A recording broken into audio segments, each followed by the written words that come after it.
ചെറുപ്പത്തിൽ തന്നെ മത്സരരംഗത്തേക്കൊന്ന് 29-ാമത്തെ വയസ്സിൽ വയസ്സിൽ ലോകസഭയിൽ ബനാത്വാല സാഹിബിനെതിരായി മത്സരിക്കുന്നു. ബനാത്വാല സാഹിബ് എന്നെ ഒരിക്കൽ കളക്ട് ചെയ്ത് കണ്ടപ്പോൾ യു ആർ വെരി യങ് എന്ന് പറഞ്ഞു. ഞാൻ സൗദി പോകുന്ന സമയത്തൊക്കെ ഞാൻ ഉംറ ചെയ്തിട്ടുണ്ട്, CPI ഇരിക്കുന്ന സമയത്തും ചെയ്തിട്ടുണ്ട്. എന്നോട് എതിർപ്പൊന്നും പറഞ്ഞിട്ടില്ല, എന്നാലും ചിലപ്പോൾ ചിലരൊക്കെ ഇങ്ങനെ ഒരു ദോഷത്തോടു കൂടി നോക്കി കാണും.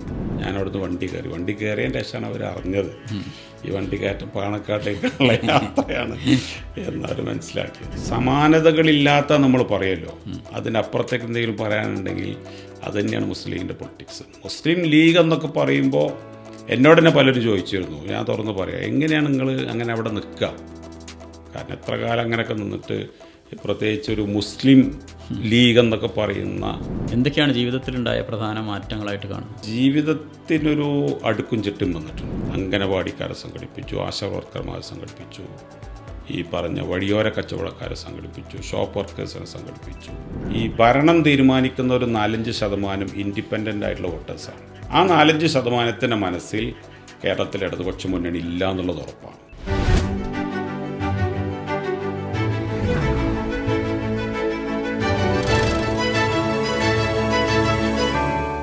പ്രിയപ്പെട്ടവരെ, നല്ല വർത്തമാനങ്ങളുടെ നേരം സാഗർ ടോക്സിലേക്ക് സ്വാഗതം. STUവിൻ്റെ സംസ്ഥാന പ്രസിഡന്റ്, ദീർഘകാലം CPIയുടെ നേതാവായിരുന്ന, ഇപ്പോൾ മുസ്ലിം ലീഗിനൊപ്പം സഞ്ചരിക്കുന്ന പ്രിയപ്പെട്ട അഡ്വക്കേറ്റ് M റഹ്മത്തുള്ള സാഹിബാണ് ഇന്ന് നമ്മോടൊപ്പം അതിഥിയായിട്ടുള്ളത്. സ്വാഗതം. എന്താണ് വിശേഷം? നല്ല സുഖം. റംസാനല്ലേ? അതെ. അപ്പോൾ റംസാനിൻ്റെ ഒരു ആവേശത്തിലാണ് ഇപ്പോൾ മുന്നോട്ട് പോകുന്നത്.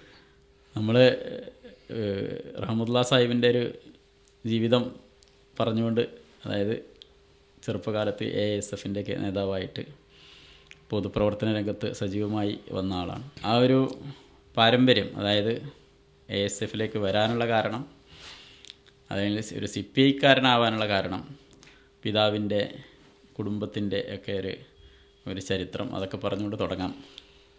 ഞാൻ ബേസിക്കലി അരീക്കോട്ടുകാരനാണ്. അരീക്കോടാണ് ജനിച്ച് വളർന്നത്. പിതാവ് അബ്ദുറഹ്മാൻ സാഹിബ് വളരെ ചെറുപ്പം മുതൽ തന്നെ ഒരു കമ്മ്യൂണിസ്റ്റുകാരനായിരുന്നു. കുടുംബത്തിൻ്റെ പൊതു പശ്ചാത്തലം ഒരു ഇടതുപക്ഷ രാഷ്ട്രീയ പശ്ചാത്തലമാണ് ഉണ്ടായിരുന്നത്. അപ്പോൾ കുട്ടിക്കാലത്ത് തന്നെ കാണുമ്പോൾ വാപ്പ രാഷ്ട്രീയ പ്രവർത്തനമായിട്ട് നടക്കുന്നതാണ് കണ്ടത്. അപ്പോൾ അതുകൊണ്ട് പിന്നെ ഏതാണ്ട് ഒരു ഹൈസ്കൂൾ വിദ്യാഭ്യാസമാവുന്നതോടുകൂടി AISFലേക്ക് കടന്നു വന്ന് AISFൻ്റെ പ്രവർത്തനമായി, അതിൻ്റെ സംഘടനാപരമായിട്ടുള്ള വിവിധ തട്ടുകൾ പ്രവർത്തിച്ചു. സംസ്ഥാന ജനറൽ സെക്രട്ടറി വരെയായി. നേതൃരംഗത്തുണ്ടായിരുന്നു. പാപ്പ കമ്മ്യൂണിസ്റ്റ് പാർട്ടിയുടെ ജില്ലാ എക്സിക്യൂട്ടീവ് അംഗമായിരുന്നു.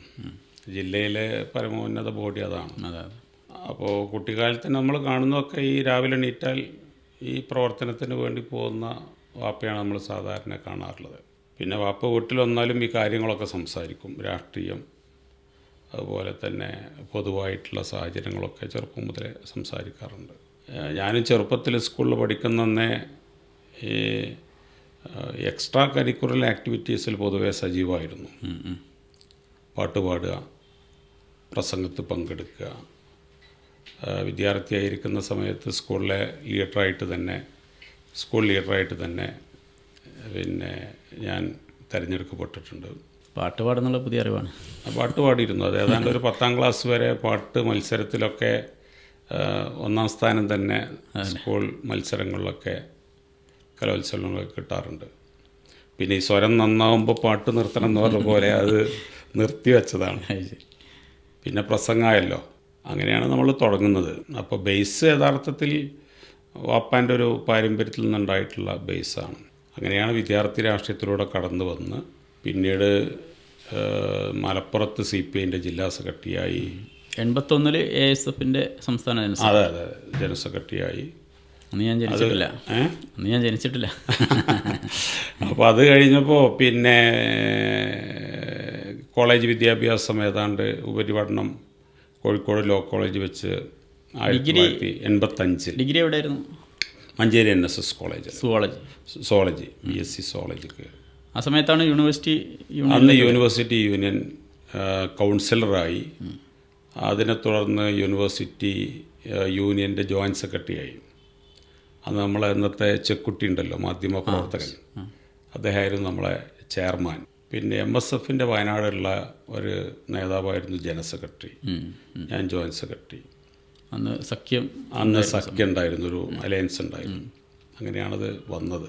അപ്പോൾ അത് കഴിഞ്ഞ് LLB കഴിഞ്ഞപ്പോൾ അല്ല, ഈ സുവോളജി എടുത്ത ഒരാൾ നേരെ ഈ LLBയിലേക്ക് എങ്ങനെയാണ് പോകുന്നത്? അത് പിന്നെ പറയാൻ പാടുണ്ടോയെന്ന് എനിക്കറിയില്ല.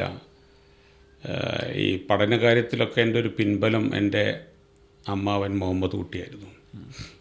അദ്ദേഹം ആ കാര്യത്തിലൊക്കെ എൻ്റെ കൂടെ നിന്ന്, ഞങ്ങളെ കുടുംബം എന്ന് പറഞ്ഞാൽ വളരെ പാവപ്പെട്ട ഒരു കുടുംബമായിരുന്നു. അദ്ദേഹം ഫോറസ്റ്റ് ഡിപ്പാർട്ട്മെൻറ്റിലായിരുന്നു. അപ്പോൾ അദ്ദേഹം എൻ്റെ ഒരു പഠനത്തിൻ്റെ കാര്യങ്ങളൊക്കെ സ്ഥിരമായിട്ട് വാച്ച് ചെയ്യുകയും സഹായിക്കുകയും ചെയ്തിരുന്ന ഒരാളാണ്. അപ്പോൾ ഡിഗ്രി കഴിഞ്ഞപ്പോൾ അദ്ദേഹത്തിന് മനസ്സിലായി എൻ്റെ ഒരു ഗ്രാഫ്, പഠനത്തിലുള്ള ഗ്രാഫ് തിരിഞ്ഞു പോയിട്ടുണ്ടെന്നുള്ളത്. SLCയിൽ സാമാന്യം നല്ല മാർക്ക്, പ്രീ ഡിഗ്രിക്ക് അതിൻ്റെ കുറച്ചുകൂടി താഴെയുള്ള മാർക്ക്, ഡിഗ്രി വന്നപ്പോൾ ഏതാണ്ട് പിന്നെയും കുറഞ്ഞു. അപ്പോൾ രാഷ്ട്രീയ പ്രവർത്തനം സജീവമായപ്പോൾ അദ്ദേഹം എന്നോട് പറഞ്ഞു, നിനക്ക് നല്ലത് LLBക്ക് പഠിക്കുകയാണ് നല്ലത്. അപ്പോൾ ചെറിയൊരു ഗ്യാപ്പ്, ആ ഗ്യാപ്പിൽ ഞാൻ ഈ പുത്തമ്പള്ളി ഹോസ്പിറ്റലിൽ കുറച്ച് കാലം, ഒരു കൊല്ലത്തോളം വർക്ക് ചെയ്തു. കാരണം അന്ന് ഈ പുത്തമ്പള്ളി ഈ സ്ഥാപനം ഭരിക്കുന്ന ലീഗും CPIയും കൂടിയിട്ടാണ് അന്നത്തെ ഭരണം. അപ്പോൾ അവിടെ അഡ്മിനിസ്ട്രേറ്റീവ് അസിസ്റ്റൻ്റായിട്ട് വർക്ക് ചെയ്യുന്ന സമയത്താണ് ലോ അക്കാദമിയിൽ എനിക്ക് അഡ്മിഷൻ കിട്ടിയത്, തിരുവനന്തപുരത്ത്. സാധാരണ ഈ രാഷ്ട്രീയക്കാരും വിദ്യാർത്ഥികളൊക്കെ അവിടെയാണ് ചേരാറുള്ളത്. ഞാനും ആ അർത്ഥത്തിൽ ASFൻ്റെ അന്ന് ജനറൽ സെക്രട്ടറി ആയിരുന്നു, പിന്നെ പ്രസിഡൻ്റായി. അപ്പോൾ ആ രീതിയിൽ അവിടെ ചേർന്നു. റോബ്സൺ ബോൾ ഉണ്ടായിരുന്നു കൂടെ, അദ്ദേഹം ഞാനൊക്കെ അവിടെ ചേർന്നു. പിന്നെ കോഴിക്കോട്ടേക്ക് സെക്കൻഡ് ഇയറിൽ ട്രാൻസ്ഫർ വാങ്ങി. കംപ്ലീറ്റ് ചെയ്തത് 85 കോഴിക്കോട് വെച്ചിട്ടാണ് പഠനം കംപ്ലീറ്റ് ചെയ്തത്. ലോ വിദ്യാഭ്യാസം കഴിഞ്ഞ് വക്കീലായി പ്രാക്ടീസ് ചെയ്യുന്നതോടുകൂടി തന്നെ പിന്നെ മലപ്പുറത്ത് CPI പ്രവർത്തനത്തിൽ സജീവമായി. ജില്ലാ അസിസ്റ്റൻറ്റ് സെക്രട്ടറിയായി കുറച്ച് കാലം, പിന്നെ ജില്ലാ സെക്രട്ടറിയായി. ജില്ലാ സെക്രട്ടറി ആയിരിക്കുമ്പോൾ PK വാസുദേവൻ നായരാണ് അന്ന് CPIയുടെ സെക്രട്ടറി. അപ്പോൾ എന്നെ വിളിച്ച് അദ്ദേഹം പറഞ്ഞു, പിന്നെ CPI എക്സിക്യൂട്ടീവിലേക്ക് വരുന്നതിനെക്കുറിച്ച് എന്താണ് അഭിപ്രായമെന്ന് ചോദിച്ചു. പാർട്ടി തീരുമാനിക്കുകയാണെങ്കിൽ ഞാൻ വരാമെന്ന് പറഞ്ഞു. അങ്ങനെയാണ് പിന്നീട് പിന്നെ CPIയുടെ സംസ്ഥാന എക്സിക്യൂട്ടീവ് മെമ്പറായി, ദേശീയ കൗൺസിൽ അംഗമായി. കേരളത്തിലെ CPIൻ്റെ ഒരു ന്യൂനപക്ഷ സെല്ലുണ്ട്, അതിൻ്റെ കൺവീനറായി. അങ്ങനെ CPI രാഷ്ട്രീയത്തിലാണ് ഏതാണ്ട് നമ്മുടെ ഒരു ജീവിതത്തിൻ്റെ ഭൂരിഭാഗം സമയവും നമ്മൾ ചെലവഴിച്ചത്. പ്രാക്ടീസ് ചെയ്തിരുന്നോ വക്കീലെ? ഒരു 13 കൊല്ലത്തോളം കോടതി പോയി, മഞ്ചേരി കോടതി പോയി. പിന്നെ ഇത് ആക്റ്റീവായപ്പോൾ അത് നിന്നുപോയി, സ്വയം നിന്നുപോയി. ചെറുപ്പത്തിൽ തന്നെ മത്സരരംഗത്തേക്ക് 29ാമത്തെ വയസ്സിൽ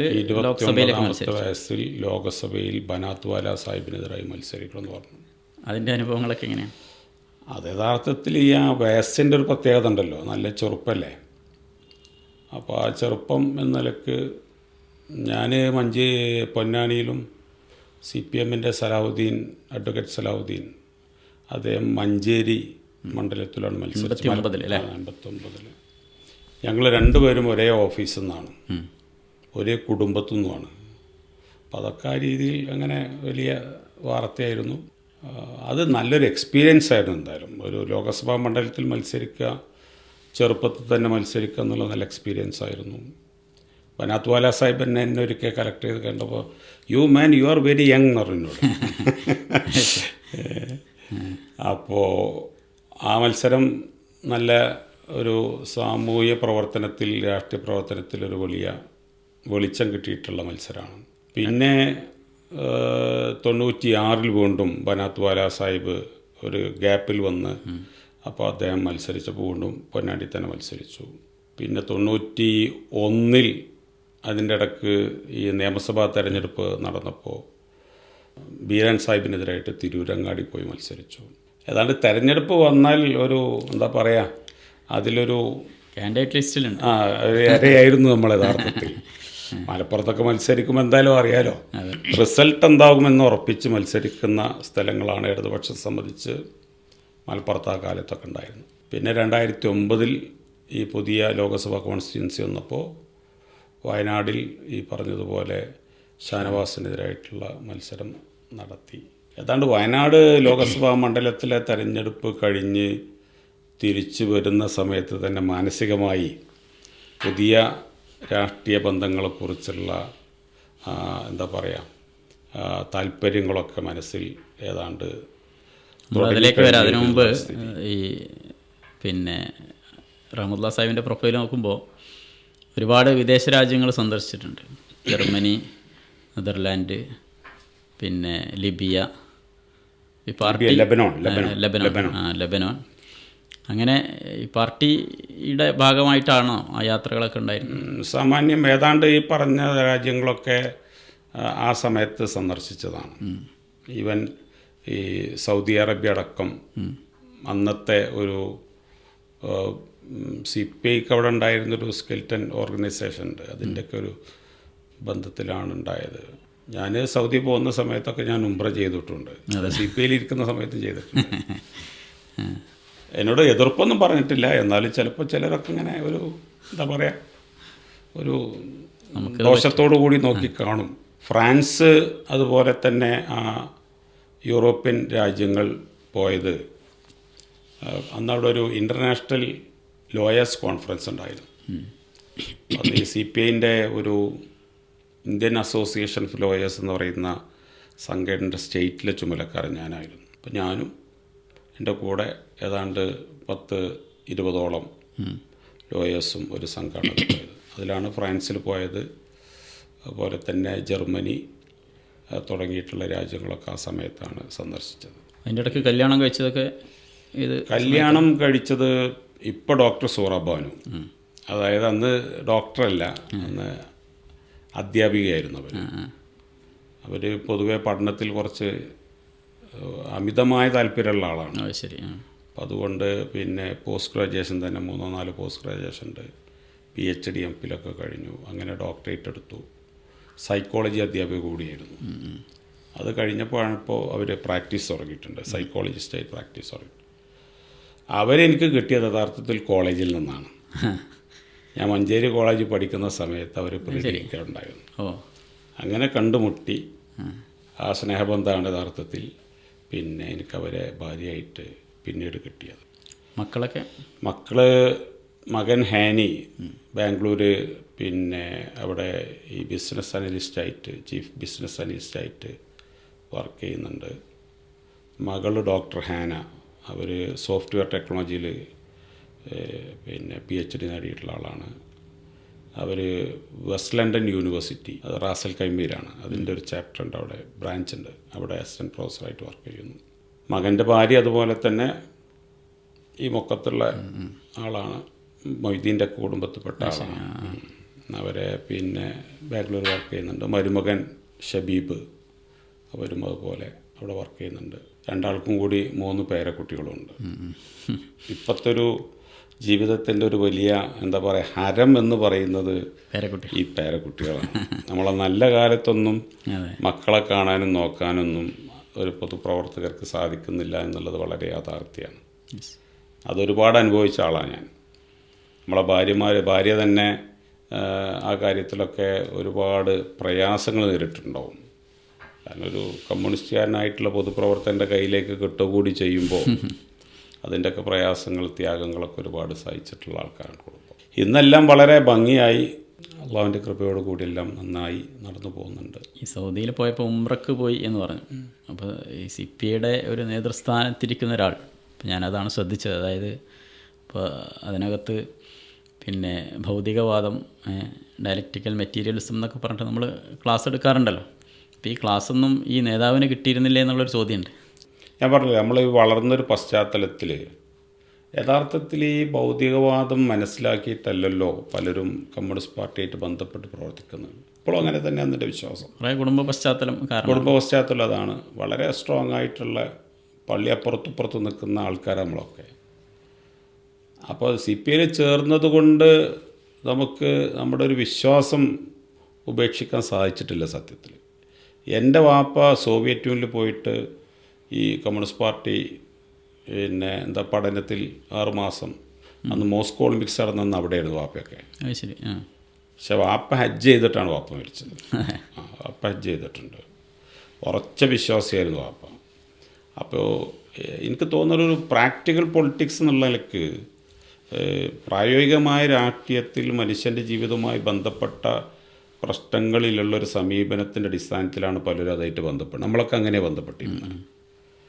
അവിടെ ഇതുമായിട്ട് ബന്ധപ്പെടുമ്പോൾ അത് പറ്റില്ല എന്നുള്ള രീതിയിലാണ് പലരും. ഞാനും അങ്ങനെ തന്നെ നിന്നിരുന്നത്. അപ്പോൾ ഞാൻ പിന്നെ ഹൈദരാബാദിൽ CPIയുടെ പാർട്ടി ക്ലാസ് 40 ദിവസം പങ്കെടുത്തിട്ടുണ്ട്. കോളേജിൽ പഠിക്കുന്ന സമയത്ത് മഖ്ദൂം ഭവനിൽ. അവിടെ വെച്ചാണ് ആദ്യം ഈ TV കാണുന്നത്. 78 മറ്റോ ആണത്, 78-79 താജ്മഹൽ എന്നുള്ള സിനിമയൊക്കെ TV ഇങ്ങനെ കണ്ടിങ്ങനെ വളരെ താല്പര്യത്തോടു കൂടി നോക്കി നിന്നിട്ടുണ്ട്. പക്ഷെ അതൊക്കെ നമ്മൾ അതിലൊക്കെ പങ്കെടുക്കുമ്പോഴും ഈ പ്രപഞ്ചത്തിന് അതീതമായിട്ടൊരു ശക്തിയില്ല എന്ന് പഠിപ്പിക്കുമ്പോഴും നമ്മളെ മനസ്സിലെന്താ വരുന്നത്? ഉണ്ട് തന്നെയാണ്. എത്രയായിട്ട് നമുക്കത് ബോധ്യപ്പെടുന്നില്ല. പദാർത്ഥവാദത്തോട് ഈ ഡയലക്റ്റിക് മറ്റീരിയലിസത്തിനോട് നമുക്ക് ആ അർത്ഥത്തിൽ യോജിക്കാനേ സാധിച്ചിട്ടില്ല.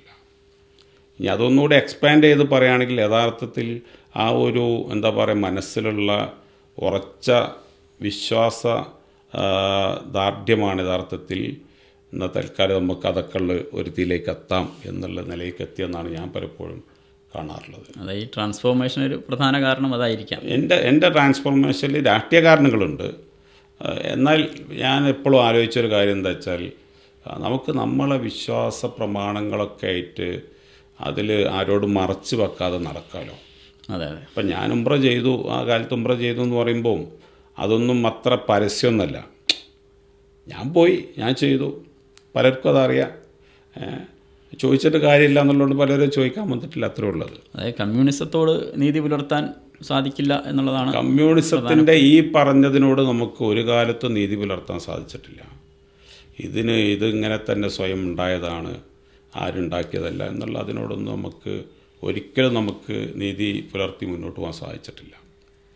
അത് എല്ലാവർക്കും അറിയായിരുന്നു, പാർട്ടിയിൽ എല്ലാവർക്കും അറിയാം. ഇപ്പോൾ വെള്ളിയാഴ്ച ഞാൻ മലപ്പുറത്ത് പാർട്ടി ഓഫീസിലിരിക്കുന്ന സമയത്ത് ഞാൻ ആ ജുമാൻ്റെ സമയമാകുമ്പോൾ ഞാൻ ജുമാക്ക് ഇറങ്ങിപ്പോകും.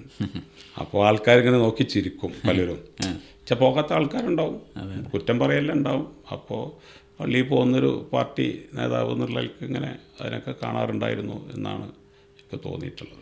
എന്തായാലും വിശ്വാസം പ്രകടിപ്പിക്കാൻ, ധൈര്യമായി പ്രകടിപ്പിക്കാൻ പറ്റുന്ന ഒരു രാഷ്ട്രീയത്തിലേക്ക് നമ്മൾ മുസ്ലിം ലീഗിൽ ചേർന്നതിൻ്റെ ഏറ്റവും വലിയൊരു ബെനിഫിറ്റ് എന്ന് പറയുന്നത് അതുതന്നെയാണ്. നമ്മളെ വിശ്വാസ പ്രമാണങ്ങളെ നമുക്കൊരു ചാഞ്ചല്യമില്ലാതെ മുറുകെ പിടിച്ച് മുന്നോട്ട് പോകാൻ പറ്റുന്നു എന്നുള്ളത് തന്നെയാണ്. എങ്ങനെയാണ് മുസ്ലിം ലീഗിലേക്കുള്ള ഒരു വരവ്? അതിൻ്റെ മുസ്ലിം ലീഗ് വരവെന്ന് വെച്ചാൽ ഈ ധാരാളം മൈനോറിറ്റി ഇഷ്യൂസ് ഉണ്ടായിരുന്നു ആ കാലഘട്ടത്തിൽ. സംവരണം, ഇപ്പം ഞാൻ നേരത്തെ പിന്നെ നിതിൻ്റെ ഇത് കേട്ടപ്പോൾ തോന്നി, നിതിനെ പരാമർശിച്ചിട്ടുണ്ട്. സംവരണം, സാമ്പത്തിക സംവരണം, സാമുദായിക സംവരണം. പൊതുവെ CPI ഒക്കെ ഒരു സാമുദായിക സംവരണത്തിൻ്റെ കൂടെയാണ് നിന്നിരുന്നത്. പക്ഷെ ഇഷ്യൂസ് വരുമ്പോൾ പിന്നെ പലപ്പോഴും തോന്നിയിട്ടുള്ളത് ഈ മൈനോറിറ്റി ഇഷ്യൂസിൻ്റെ കൂടെ CPIക്കൊന്നും നിൽക്കാൻ പറ്റുന്നില്ല എന്നുള്ളതാണ്. പ്രത്യേകിച്ച് CPM ഒരു നിലപാട് സ്വീകരിക്കുക, എത്ര നിലപാട് സ്വീകരിച്ചാലും അവസാനം അതിലൊക്കെ ഡൈല്യൂട്ട് ചെയ്യേണ്ടി വരും. അതെ അതെ, അത് വരുന്ന കാര്യങ്ങൾ. അപ്പോൾ അതൊരു പ്രധാനപ്പെട്ട ഒരു ഇന്നർ പാർട്ടി ഡിബേറ്റ് ആ കാര്യത്തിലൊക്കെ ഉണ്ടായിരുന്നു. ഞാൻ പൊതുവെ നിൽക്കാറുള്ളത് ഒരു മൈനോറിറ്റി കോസിൻ്റെ കൂടെ നിൽക്കും. അപ്പോൾ ചിലരൊക്കെ അന്ന് പറഞ്ഞിട്ടുണ്ട്, നിങ്ങളൊരു കമ്മ്യൂണലായിട്ട് ചിന്തിക്കുന്നുണ്ടെന്നൊക്കെ പറഞ്ഞിട്ടുണ്ട്. ഞാൻ പറഞ്ഞു, പറഞ്ഞത് കമ്മ്യൂണലാണെങ്കിൽ ഞാൻ ആ കമ്മ്യൂണലാണ്. ഒരു മൈനോറിറ്റി ഇഷ്യൂസിന് വേണ്ടി നിൽക്കുക എന്ന് പറഞ്ഞാൽ അത് കമ്മ്യൂണലാണെങ്കിൽ യാതൊരു നിവൃത്തിയില്ല. അപ്പോൾ ഇതെല്ലാം കൂടി ഇങ്ങനെ പരസ്പരം കൂട്ടി യോജിപ്പിച്ച് വന്നപ്പോഴാണ് ഒരു ഘട്ടത്തിൽ നമുക്ക് ഒരു രാഷ്ട്രീയ മാറ്റത്തിനുള്ള സമയമായി എന്ന് സ്വയം തോന്നിയതാണ്. ആ സമയത്താണ് പിന്നെ ഞാനത് തീരുമാനിച്ചുറപ്പിച്ചത്. 2009 ലോക്സഭാ ഇലക്ഷന് ശേഷം അല്ലേ? 2009 ലോക്സഭാ ഇലക്ഷന് ശേഷം 2011 പിന്നെ മുസ്ലിം ലീഗിൽ ചേരാനുള്ള തീരുമാനമെടുത്തത്. ആ തീരുമാനത്തിൻ്റെ ചേരുന്നതിൻ്റെ തൊട്ട് തലേ ദിവസം ഞാൻ CPIയുടെ സംസ്ഥാന എക്സിക്യൂട്ടീവ് പങ്കെടുത്തിട്ടുണ്ട്. അത് പങ്കെടുത്ത് മനസ്സുകൊണ്ട് ഞാൻ യാത്ര പറഞ്ഞിട്ടാണ് CPI ഓഫീസിൽ നിന്ന് പോകുന്നത്. മനസ്സിലായിട്ടില്ല. മനസ്സിലായിട്ടില്ല. അത് ഈ എറണാട് നിയമസഭാ തെരഞ്ഞെടുപ്പിൻ്റെ ഒരു തർക്കം CPIയിൽ നടക്കുന്നുണ്ട്. CPI ദയനീയമായി തോറ്റല്ലൊന്ന്. ബഷീർ സാഹിബ് ആദ്യം മത്സരിക്കുന്ന തെരഞ്ഞെടുപ്പാണത്. അൻവറും മത്സരിച്ചവിടെ. അൻവറിന് 45,000-ഓളം വോട്ട് കിട്ടി, CPIക്ക് 2,000 വോട്ട് കിട്ടി LDF സ്ഥാനാർത്ഥിക്ക്. അപ്പോൾ അതിൻ്റെയൊക്കെ ഒരു ഡിസ്കഷൻ വളരെ ചൂടായിട്ട് നടക്കുകയായിരുന്നു. അപ്പോൾ ആ ചൂടിൻ്റെ ഇടയിലാണ് ഞാൻ ഹൗസിംഗ് ബോർഡ് ചെയർമാനായിരുന്നു. ഓഫീസിലൊക്കെ പോയി വർക്കൊക്കെ ഏതാണ്ട് ഒന്ന് ഫിനിഷ് ചെയ്ത് വെച്ച് ഞാൻ അവിടുന്ന് വണ്ടി കയറിയതിൻ്റെ ശേഷമാണ് അവർ അറിഞ്ഞത് ഈ വണ്ടി കയറ്റം പാണക്കാട്ടേക്കുള്ള യാത്രയാണ് എന്നവർ മനസ്സിലാക്കിയത്. ഈ മുസ്ലിം ലീഗിൻ്റെ ജില്ലാ സെക്രട്ടറി ആയി കുറച്ചു കാലം. അതിനുശേഷം പാർട്ടി സമ്പൂർണ്ണമായും സ്വതന്ത്ര തൊഴിലാളി യൂണിയനാണ് റഹ്മത്തുള്ളാഹി സാഹിബ്. അത് ഞാൻ കഴിഞ്ഞ നമ്മളെ STUവിൻ്റെ പൊതുസമ്മേളനത്തിൽ പറഞ്ഞല്ലോ. അതായത് ഞാൻ ലീഗിൽ ചേർന്നപ്പോൾ പിന്നെ അന്ന് വഹാബ് സാഹിബ് എന്നോട് പറഞ്ഞിരുന്നു, ബഹുമാനപ്പെട്ട തങ്ങൾ ഹൈദരലി തങ്ങളും എല്ലാവരും കൂടി കോഴിക്കോട്, അത് നമ്മളെ മന്ത്രിസഭ വരുന്ന ദിവസമാണ്. അപ്പോൾ ഞാൻ അന്ന് തിരുവനന്തപുരത്താണ് ചെയർമാൻ എന്നുള്ളതിലേക്ക് താമസം. അപ്പോൾ അവിടെ കയറി ചെന്നു. ലീഗിൽ ചേർന്ന ഉടൻ തന്നെ ഉള്ള മന്ത്രിസഭാ രൂപീകരണമാണ്. അപ്പോൾ കയറി ചേർന്നപ്പോൾ ഹൈദരലി തങ്ങളൊക്കെ ഇരിക്കുന്നുണ്ട്. അപ്പോൾ വഹാബ് സാഹിബ് പറഞ്ഞു, റഹ്മത്തെ പിന്നെ ലീഗിൽ പ്രത്യേകിച്ച് അങ്ങനെ ആർക്കൊന്നും കൊടുക്കലൊന്നല്ല, അവനാൻ ആവശ്യമുള്ള എന്താ വെച്ചാലൊക്കെ പ്രവർത്തന മേഖല കണ്ടെത്തണം നല്ലതാണ്. പിന്നെ സാദിഖ് അലി ശിഹാബ് തങ്ങൾ പറഞ്ഞു, മൂപ്പരെ ബോഡി ലാംഗ്വേജിന് നല്ലത് ട്രേഡ് യൂണിയനാണ്. അതാണ് ഞാൻ ഇന്നിവിടെ പറഞ്ഞത്. അതെനിക്ക് വലിയ സന്തോഷമായി. കാരണം എന്താ വെച്ചാൽ എനിക്ക് അല്പം പരിചയമുള്ളൊരു മേഖലയാണ്. പിന്നെ ഒരു വളരെ എന്താ പറയുക, എല്ലാവരും കൂടി ഉൾക്കൊള്ളുന്ന ഒരു കമ്മ്യൂണിറ്റിയാണ്. അപ്പോൾ നമുക്ക് പരിചയമുള്ളൊരു മേഖല എന്നുള്ളതിലേക്ക് ഞാനത് വളരെ സന്തോഷത്തോടു കൂടി ഏറ്റെടുത്തു. ആദ്യം തന്നെ മലപ്പുറത്ത് ജില്ലാ സെക്രട്ടറി ആയിരിക്കെ മുസ്ലിം ലീഗിൻ്റെ ഞാനൊരു 2-3 മാസം കൊണ്ട് ആ തെരഞ്ഞെടുപ്പ് നടന്നിട്ടുണ്ട്. അപ്പോഴാണ് ഞാൻ സത്യത്തിൽ ഇങ്ങനെ ഇതൊന്നും എൻ്റെ മനസ്സിൽ ഇല്ല, ഞാനെന്തെങ്കിലും ആകാൻ വേണ്ടി വന്നിരിക്കുക എന്നുള്ള ഒന്നുമില്ല. അതിലാണ് പിന്നെ ബഹുമാനപ്പെട്ട തങ്ങൾ ലിസ്റ്റ് വായിച്ചപ്പോൾ ഞാനതിൽ വൺ ഓഫ് ദി ജില്ലാ സെക്രട്ടറീസാണ്. അത് സത്യത്തിൽ വലിയ സന്തോഷം തോന്നിയെന്ന്. അപ്പോൾ അന്നാണ് അവിടുത്തെ ജില്ലാ കമ്മിറ്റി കൂടിയിട്ട് ട്രേഡ് യൂണിയൻ്റെ ചുമതല എനിക്ക് ഏൽപ്പിച്ചു, മലപ്പുറത്തെ STUവിൻ്റെ ചുമതല. ആ ചുമതലയിൽ നിന്നാണ് മലപ്പുറത്തെ STUക്കാർ സംസ്ഥാന ജനറൽ സെക്രട്ടറി ആവണം എന്ന് പാർട്ടിയോട് ആവശ്യപ്പെട്ടത്. അങ്ങനെയാണ് ഞാൻ STUവിൻ്റെ സംസ്ഥാന സെക്രട്ടറിയായി 2013 വരുന്നത്. പിന്നെ STUവിൽ അങ്ങനെ സെക്രട്ടറിയായി, പിന്നെ പ്രസിഡൻ്റായി, അതിൻ്റെ ഇടയ്ക്ക് ദേശീയ പ്രസിഡൻ്റായി, ഇപ്പോൾ സംസ്ഥാന പ്രസിഡൻ്റായി തുടർന്നുകൊണ്ടിരിക്കുകയാണ്. പക്ഷേ അതിൽ പൊതുവേ എനിക്കൊരു ധാരണ ഉണ്ടായിരുന്നു, ഒരാൾ ഒരുപാട് സ്ഥാനങ്ങളിൽ ഇരിക്കുക എന്നുള്ളത് അത്ര നല്ലതല്ല എന്ന് വ്യക്തിപരമായിട്ടുള്ള ഒരു തോന്നലുള്ള ആളാണ്. അപ്പോൾ ഞാൻ STUവിൻ്റെ ജനറൽ സെക്രട്ടറി ആയ സമയത്ത് തന്നെ ആദ്യം ചെയ്തത് മലപ്പുറം ജില്ലാ സെക്രട്ടറി സ്ഥാനം രാജിവെച്ച് പാർട്ടിക്ക് എഴുതി കൊടുത്തു. അപ്പോൾ അന്ന് മജീദ് സാഹിബ് നമ്മളെ സംസ്ഥാന സെക്രട്ടറി, അത് നന്നായി അറിഞ്ഞു, അങ്ങനെ തന്നെയാണ് നല്ലത് എന്ന് പറഞ്ഞു. അതിപ്പോൾ ഈ ദേശീയ പ്രസിഡൻ്റായപ്പോൾ പിന്നെ ഇവിടെ സംസ്ഥാന പ്രസിഡൻ്റായപ്പോൾ ഞാൻ ദേശീയ പ്രസിഡന്റ് സ്ഥാനം അത് ഞാൻ ഒഴിവായി. നല്ലതെപ്പോഴും ഏൽപ്പിക്കുന്ന ഒരു ജോലി കൃത്യമായിട്ട് ചെയ്യുകയാണ്, അത് ഭംഗിയായിട്ട് ചെയ്യുക എന്നുള്ളതാണ്. എന്തായാലും STU ഇപ്പോൾ കേരളത്തിൽ അറിയപ്പെടുന്ന ഒരു തൊഴിലാളി ശക്തിയാണ്. ഇപ്പോൾ സംസ്ഥാന സമ്മേളനം കൂടി നടത്തിയതോടുകൂടെ വലിയൊരു ശ്രദ്ധ ആകർഷിച്ചിട്ടുണ്ട് എല്ലാവരുടെയും. STUവിൻ്റെ ഒരു ഡെവലപ്മെൻറ്റിനെ അതല്ലെങ്കിൽ ഒരു വളർച്ച എങ്ങനെയാണ് കാണുന്നത്? ഞാൻ ശ്രദ്ധിച്ചൊരു കാര്യം, ഞാൻ മാത്രമല്ല എന്നോട് സഹകരിച്ചുകൊണ്ട് നമ്മളെ സഹപ്രവർത്തകരും എല്ലാവരും, ഉണ്ണിക്കുളായിരുന്നല്ലോ ഇവിടുത്തെ ഏറ്റവും പ്രധാനപ്പെട്ട നമ്മുടെ നേതാവ് അഹമ്മദ് കുട്ടി, അദ്ദേഹം ഉൾപ്പെടെ ഞങ്ങളെല്ലാവരും കൂട്ടായി ആലോചിച്ച കാര്യം, സംഘടനാ രംഗത്ത് കുറച്ചുകൂടി ചിട്ടവട്ടങ്ങളോടുകൂടി നമുക്ക് പോകാൻ സാധിക്കണം. അപ്പോൾ അതുവരെ STU ധാരാളമായിട്ടുണ്ട്, എന്നാലും അതിൻ്റെ ഒരു സംഘടനാ സെറ്റപ്പിൽ കുറേ മാറ്റങ്ങൾ ഞങ്ങൾ വരുത്തി. സ്ത്രീ തൊഴിലാളികളെ STUവിലേക്ക് കാര്യമായിട്ട് കൊണ്ടുവരണം. കാരണം നമ്മുടെ ഈ അസംഘടിത മേഖലയിൽ ഏറ്റവും അധികമുള്ള സ്ത്രീ തൊഴിലാളികളാണ്. അത് കർഷക തൊഴിലാളികളാണെങ്കിലും നിർമ്മാണ തൊഴിലാളികളാണെങ്കിലും ഇപ്പോൾ ഈ തൊഴിലുറപ്പ് നേരത്തുള്ളതാണെങ്കിലൊക്കെ തന്നെ അവരാണ് അതിലുള്ളത്. അപ്പോൾ ഇതിൽ ഞങ്ങൾ ഫോക്കസ് ചെയ്തു. അതിൽ ഞങ്ങൾക്ക് നല്ല വിജയം കരസ്ഥമാക്കാൻ സാധിച്ചു. എല്ലാ ജില്ലാ കമ്മിറ്റികളും പൊതുവിൽ ഈ മലബാർ ഒഴികെ തെക്കൻ ജില്ലയിലൊക്കെ ജില്ലാ കമ്മിറ്റികൾ ഒന്നുകൂടി ശക്തിപ്പെടുത്താനുള്ള ശ്രമം നടത്തി. പിന്നെ പരമ്പരാഗതമായി നമ്മളെ കൂടെ നിന്നിരുന്ന തൊഴിലാളി വിഭാഗങ്ങൾ, ഇപ്പോൾ പഴയ മോട്ടോർ തൊഴിലാളികൾ, മത്സ്യത്തൊഴിലാളികൾ, നിർമ്മാണ തൊഴിലാളി, കർഷക തൊഴിലാളി, ഇങ്ങനെ തുടങ്ങിയിട്ടുള്ള പരമ്പരാഗതമായിട്ടുള്ള ഒരു വിങ്ങുണ്ട്. അതിനപ്പുറത്തേക്ക് നമുക്ക് ചെല്ലണം. അങ്ങനെയാണ് നമ്മൾ IT രംഗത്ത്, അക്ഷയ IT രംഗത്തുള്ള തൊഴിലാളികളെ സംഘടിപ്പിച്ചു, അംഗനവാടിക്കാരെ സംഘടിപ്പിച്ചു, ആശാ വർക്കർമാരെ സംഘടിപ്പിച്ചു, ഈ പറഞ്ഞ വഴിയോര കച്ചവടക്കാരെ സംഘടിപ്പിച്ചു, ഷോപ്പ് വർക്കേഴ്സിനെ സംഘടിപ്പിച്ചു. ഇങ്ങനെ പുതിയ മേഖലകളിലേക്ക് പിന്നെ KSRTC, KSCB ഇതൊക്കെ ഒന്നുകൂടി റിവൈവ് ചെയ്തെടുത്തു നമ്മൾ. അങ്ങനെ ആ രീതിയിൽ നമുക്ക് എത്ര സംഘടനകളുണ്ട് ഇപ്പോൾ നമുക്ക് ഏതാണ്ട് ഇപ്പോൾ സംസ്ഥാനത്തൊരു 39 മേഖലകൾ നമ്മൾ പ്രവർത്തിക്കുന്നുണ്ട്. ഇപ്പോൾ ചെറുതും വലുതുമാണ്. ഇപ്പോൾ മോട്ടോർ തൊഴിലാളി നമ്മൾ ഏതാണ്ട് 1,50,000 ആൾക്കാർ നമ്മുടെ സംഘടനയിലുണ്ട്.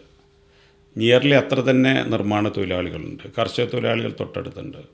നമ്മളെ ചുമട്ട് തൊഴിലാളി എന്ന് പറഞ്ഞാൽ കാണുന്ന തൊഴിലാളിയാണ്, ഏത് പട്ടണത്തിൽ നിന്ന് കാണുന്ന. ഏതാണ്ട് അവർ 20,000-ലേറെ അംഗങ്ങൾ നമ്മുടെ ചുമട്ട് തൊഴിലാളി മേഖലയിലുണ്ട്. അപ്പോൾ ആ രീതിയിലൊക്കെ തന്നെ പിന്നെ പഴയ മേഖലയും പുതിയ മേഖലയും കൂടി ചേർന്നിട്ടുള്ള കുഴപ്പമില്ലാത്ത ഒരു ആക്റ്റീവ് ഒരു 3 ലക്ഷത്തോളം അംഗങ്ങളുള്ള ഒരു സംഘടനയായിട്ട് നമുക്ക് കേരളത്തിൽ മാറാൻ സാധിച്ചിട്ടുണ്ട്. മുസ്ലിം ലീഗിൽ ചേർന്നതിന് ശേഷം ഇപ്പോൾ ഇത്രയും കാലം തൊഴിലാളി സംഘടനയിൽ പ്രവർത്തിക്കുന്നു. മുസ്ലിം ലീഗിൻ്റെ ഉന്നതമായ പല ബോഡികളിലും, അച്ചടക്ക സമിതി ഉൾപ്പെടെയുള്ള പല ബോഡികളിലും മെമ്പറാണ്. എന്തൊക്കെയാണ് ജീവിതത്തിലുണ്ടായ പ്രധാന മാറ്റങ്ങളായിട്ട് കാണുന്നത്? അല്ല, ഞാൻ ഒന്ന് പറഞ്ഞല്ലോ, നമ്മുടെ ജീവിതത്തിനൊരു അടുക്കും ചുറ്റും വന്നിട്ടുണ്ട്. ഈ 5 നേരം എന്തായാലും മറക്കാൻ പറ്റില്ല. അത് കൃത്യമായിട്ട് ചെയ്യാൻ സാധിച്ചൊരു കാലഘട്ടം ഈ കാലഘട്ടം തന്നെയാണ്. റമളാനാണല്ലോ, മുമ്പില്ല എന്നുള്ളതല്ല, പക്ഷെ അതൊക്കെ ധൈര്യത്തോടു കൂടെ കൃത്യമായിട്ട് അതിൻ്റെ ഭാഗമായിട്ട് നിൽക്കണം എന്നുള്ളത് മടിയില്ലാതെ ചെയ്യാൻ അത് ആവശ്യമാണ് എന്നത് മറ്റുള്ളവർക്കിടന്ന് എഴുന്നേറ്റ് പോകുമ്പോൾ ഒരു കോംപ്ലക്സ് നമുക്കുണ്ടാവും. ഇപ്പോൾ അതൊക്കെ ചെയ്യാനുള്ള കൃത്യമായിട്ടുള്ളത് വന്നിട്ടുണ്ട്. പിന്നെ മുസ്ലിം ലീഗിൻ്റെ പൊളിറ്റിക്സ്, ആ പൊളിറ്റിക്സ് യഥാർത്ഥത്തിൽ വളരെ ആവേശകരമായിട്ട് പൊളിറ്റിക്സ് തന്നെയാണ്.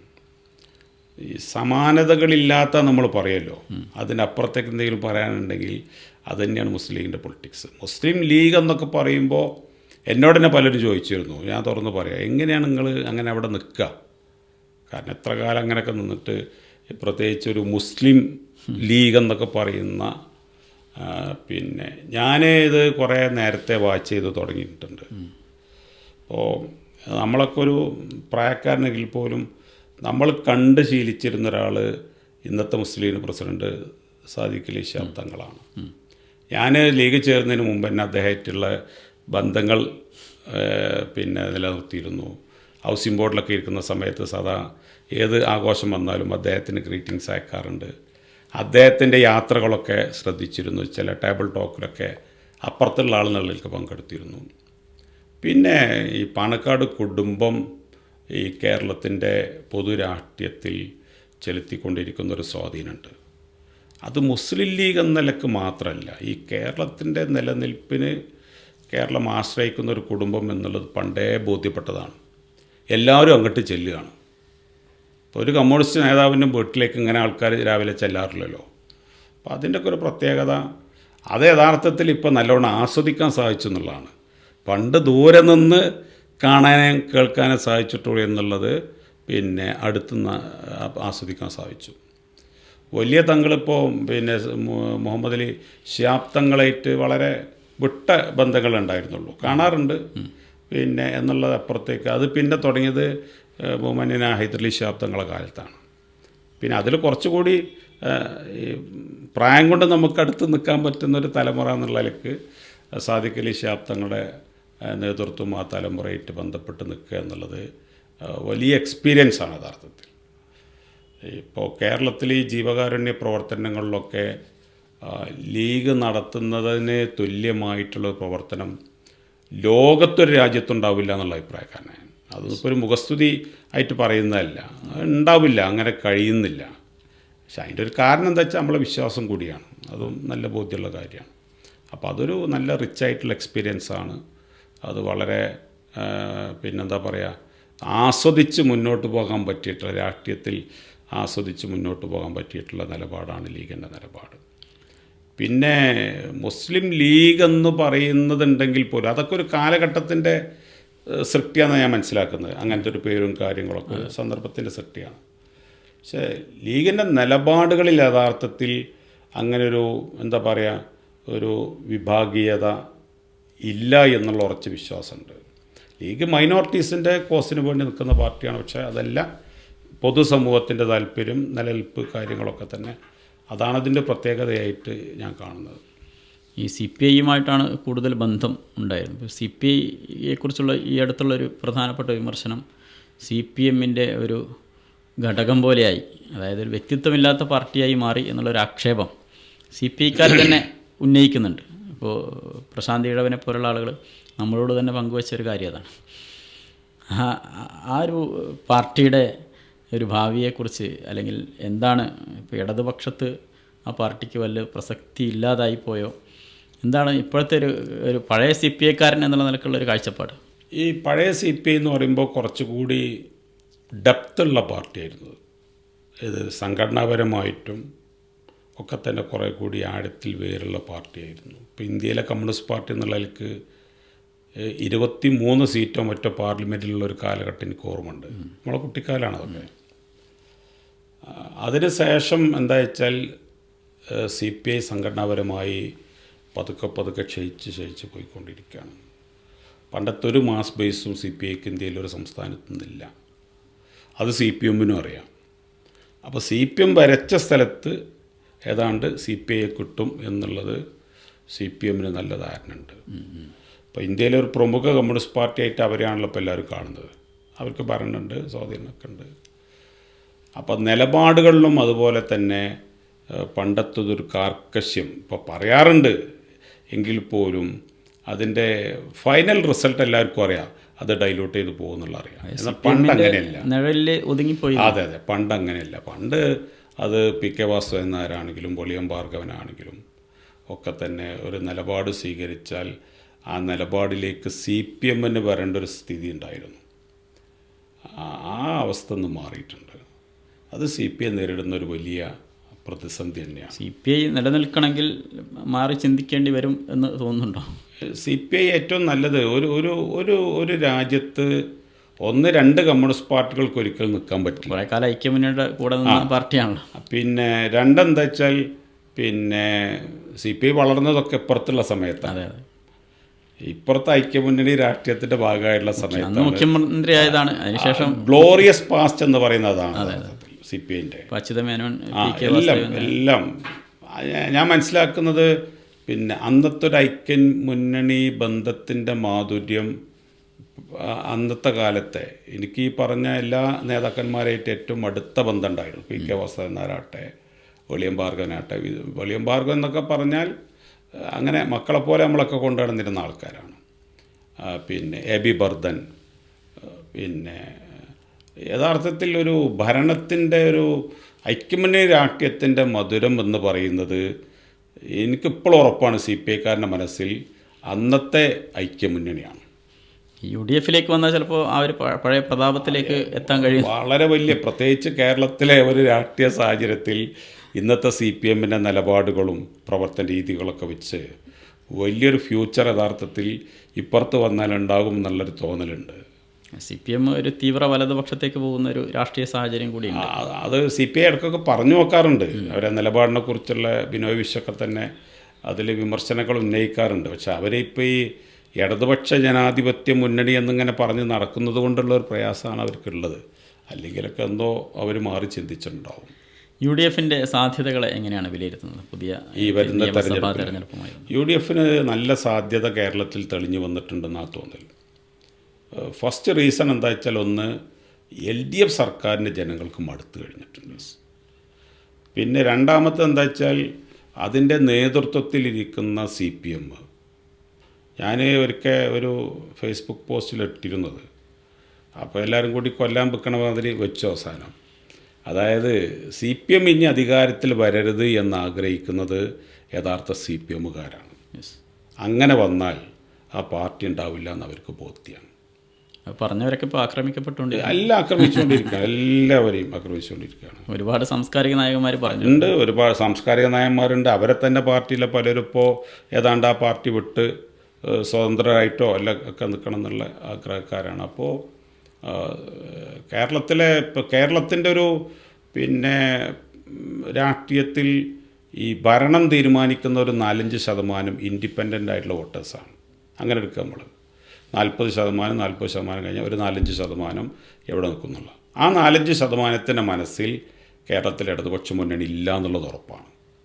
അതിൻ്റെ ഏറ്റവും അവസാനത്തെ തെളിവാണ് പഞ്ചായത്ത് തെരഞ്ഞെടുപ്പ്. പഞ്ചായത്ത് തെരഞ്ഞെടുപ്പ് തന്നെയാവോ എന്ന് വെച്ചാൽ അങ്ങനെ ആയിക്കൊള്ളുന്നില്ല. പക്ഷേ ഇതുപോലൊരു പഞ്ചായത്ത് തെരഞ്ഞെടുപ്പിൻ്റെ റിസൾട്ട് കേരളത്തിൽ ഉണ്ടായിട്ടില്ല, അത്ര വ്യാപകമായിരുന്നത്. അതുകൊണ്ട് പിന്നെ UDFൻ്റെ ഒരു സാധ്യത കേരളത്തിൽ വളരെ വലുതാണ്. പിന്നെ എത്ര സീറ്റ് എന്നൊന്നുമല്ല, UDF അധികാരത്തിൽ വരും എന്ന കാര്യത്തിൽ ഇന്ന് ഒരാൾക്കും ഒരു തർക്കം ഉണ്ടാവില്ല. ഇപ്പോൾ VD സതീശൻ്റെ പ്രതിപക്ഷ നേതാവിൻ്റെ യാത്രയോടുകൂടി കേരളം എന്തായിരിക്കണം എന്നതിനെക്കുറിച്ചുള്ളൊരു അപ്രോച്ച്, ഒരു പൊളിറ്റിക്കൽ അപ്രോച്ച്, അത് UDFന് നന്നായി കേരളത്തിൽ സമർപ്പിക്കാൻ സാധിച്ചിട്ടുണ്ട്. അതാണ് എന്തായാലും നമുക്ക് ഈ സംസാരം അവസാനിപ്പിക്കാൻ തോന്നുന്നു. വളരെ ക്ലാരിറ്റിയോടുകൂടിയാണ് അങ്ങ് രാഷ്ട്രീയം പറഞ്ഞത്. അതേ ക്ലാരിറ്റിയോടുകൂടെ ഈ മുസ്ലിം ലീഗ് രാഷ്ട്രീയത്തിൻ്റെ കൂടെ മുന്നോട്ട് പോകാൻ സാധിക്കട്ടെ എന്ന് തീർച്ചയായിട്ടും അതിന് പ്രാർത്ഥിക്കുന്നു. അങ്ങനെ ആവട്ടെ. എല്ലാ ആശംസകൾക്കും നന്ദി. Thank you.